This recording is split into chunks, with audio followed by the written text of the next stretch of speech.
गरुडगमन तव चरणकमलमिह मनसि लसतु मम नित्यम्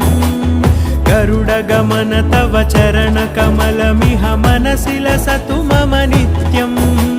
मनसि लसतु मम नित्यम् मम तापमपाकुरु देव मम पापमपाकुरु देव मम तापमपाकुरु देव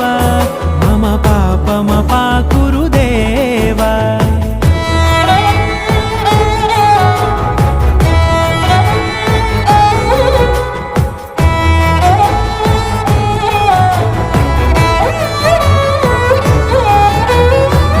जनयन विधिनमुचिहरण मुख विबुध विनुत पद पद्मा जल जनयन विधिनमुचिहरण मुख विबुध विनुत पद पद्मा विबुध विनुत पद पद्मा।